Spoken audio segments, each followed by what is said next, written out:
آپ نے ہر کسی کے ساتھ مسکرا کر ملنا ہے، دوسروں کو مکمل توجہ دینی ہے۔ آپ کسی سے بات کر رہے ہیں تو اس کو مکمل توجہ دیں، ایسا نہیں ہے کہ وہ آپ سے بات کر رہا ہے، بات کرنے کی کوشش کر رہا ہے، آپ جو ہے وہ اس طرف منہ کر کے کھڑے ہوئے ہیں، یا آپ اس کو لفٹ ہی نہیں کروا رہے، تو یہ اچھی چیز نہیں ہے۔ سلام کے اندر پہل کریں، پہلے آپ سلام کریں، پرجوش انداز کے اندر مصافحہ کرنا چاہیے، ہر کسی کے ساتھ مصافحہ کریں، پرجوش انداز میں مصافحہ کریں، پرتپاک طریقے سے ملاقات کریں، اچھے طریقے سے اس کی خیریت دریافت کریں، حضور کیسے ہیں، آپ ٹھیک ہیں، خیریت ہے، طبیعت ٹھیک ہے۔ اس سے بندے کو اثر پڑتا ہے، یار میں اکبر کو جانتا ہی نہیں ہوں، اور جو وہ اکبر نے میری خیریت پوچھی تو ماشاءاللہ یہ اچھی بات ہے، اس کے دل میں اس کے لیے ایک عزت اور رسپیکٹ ملے گی۔ ہم چاہتے ہیں کہ ہم رشتہ داروں میں کامیابی حاصل کریں، ان چیزوں کو آپ کرنا شروع کر دیں۔ آپ چاہتے ہیں کہ میرا کاروبار اچھا ہو جائے، میرے گاہک اچھے ہو جائیں، گاہک میرے پاس ہی آئیں، تو یہ چیزیں آپ ان کے ساتھ بھی کرنا شروع کر دیں، انشاءاللہ آپ کا گاہک آپ کے لیے دل عزیز بن جائے گا اور آپ اس کے لیے دل عزیز بن جائیں گے۔ اپنی ذات کے لیے کبھی بھی غصہ نہ کریں، ہر ایک کو اس کا جائز مقام دینا چاہیے، جو اس کا جائز مقام ہے اس کے حساب سے اس کو عزت، اس کو رسپیکٹ دینی چاہیے۔ بے سہاروں کا سہارا بننا چاہیے،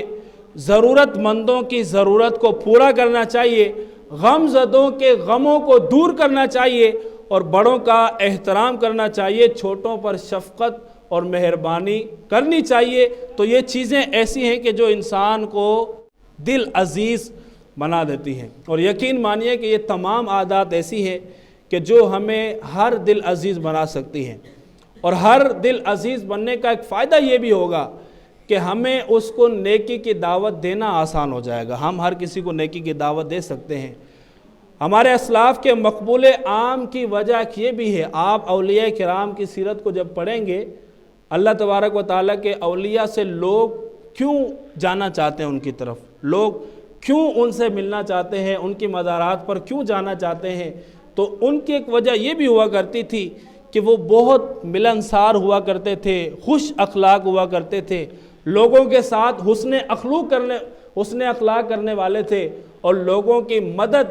کرنے والے تھے، مصیبت زدوں کی خیریت معلوم کرنے والے تھے۔ تو یہ تمام چیزیں، یہ تمام اوصاف ان کے اندر پائے جاتے تھے، تو اس وجہ سے بھی اللہ تبارک و تعالیٰ نے ان کو ولایت کا مقام عطا فرما دیا۔ حضرت خواجہ غریب نواز رحمۃ اللہ تعالی علیہ کا ایک معمول یہ بھی تھا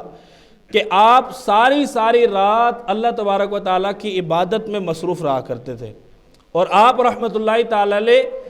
عشاء کے وضو سے فجر کی نماز ادا فرمایا کرتے تھے۔ اور خواجہ غریب نواز رحمۃ اللہ تعالی علیہ کو قرآن پاک سے محبت ایسی تھی کہ آپ رحمۃ اللہ تعالی علیہ بعض اوقات ایک ہی رات کے اندر کئی قرآن پاک کے ختم بھی نکال لیا کرتے تھے۔ یہ خواجہ غریب نواز رحمۃ اللہ تعالی علیہ کی قرآن پاک سے محبت کا عالم تھا، اور اس قدر آپ قرآن پاک سے محبت فرمایا کرتے تھے، آپ کہیں سفر پر بھی جایا کرتے تھے تو سفر پر بھی آپ قرآن پاک کو پڑھتے ہی رہتے تھے، دوران سفر بھی آپ قرآن پاک کی تلاوت فرمایا کرتے تھے۔ تو پیارے اسلام بھائیوں، ہمیں بھی چاہیے کہ ہم قرآن پاک کی تلاوت کو اپنی عادتوں میں شمار کریں۔ اور حضور علیہ السلام نے ارشاد فرمایا کہ قیامت کے دن قرآن پاک کو لایا جائے گا، اور وہ قرآن اس قرآن پڑھنے والے کی شفاعت کرے گا کہ یا اللہ عز و جل، یہ بندہ تیرا ایسا ہے کہ اس بندے نے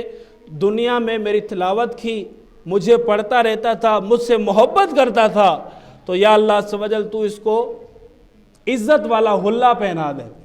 تو حدیث مبارکہ کے اندر آتا ہے تو اس کو عزت والا، شرف والا، بزرگی والا حلہ پہنا کر اس کو جنت کے اندر داخل کر دیا جائے گا۔ تو یہ اس شخص کا عالم ہے کہ جو قرآن پاک سے محبت کرتا ہے۔ تو ہمیں بھی قرآن پاک سے محبت کرنی چاہیے، قرآن پاک کو زیادہ سے زیادہ پڑھنا چاہیے کہ یہ قرآن کل جب ہماری سفارش کرے گا اللہ تبارک و تعالیٰ کی بارگاہ میں تو اللہ تبارک و تعالیٰ ہم سے راضی ہو جائے گا۔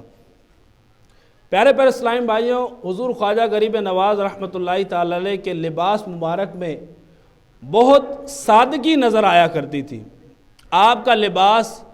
2 چادروں پر مشتمل ہوتا، اور اس میں بھی بعض اوقات کئی پیوند لگے ہوئے ہوتے تھے۔ گویا لباس بھی سنت مصطفیٰ صلی اللہ علیہ وسلم سے بے پناہ محبت کی جھلک اس کے اندر نظر آتی تھی۔ پیوند لگانے میں بھی اس قدر سادگی اختیار کرتے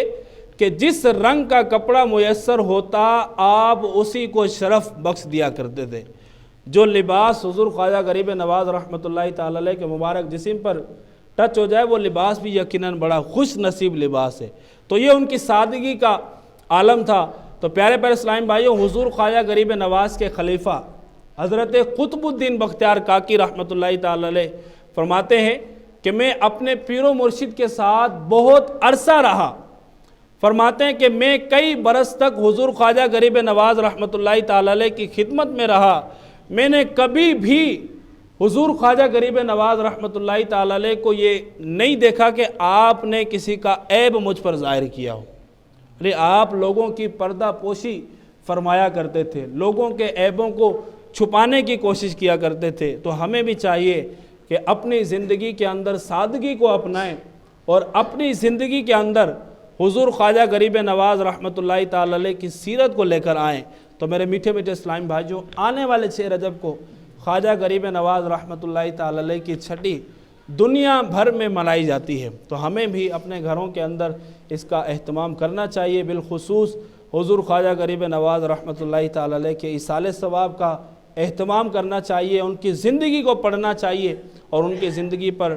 عمل کرنے کی کوشش کرنی چاہیے۔ اللہ تبارک و تعالی ہمیں عمل کی توفیق عطا فرمائے۔ آمین بجاہ النبی الامین صلی اللہ تعالی علیہ وسلم۔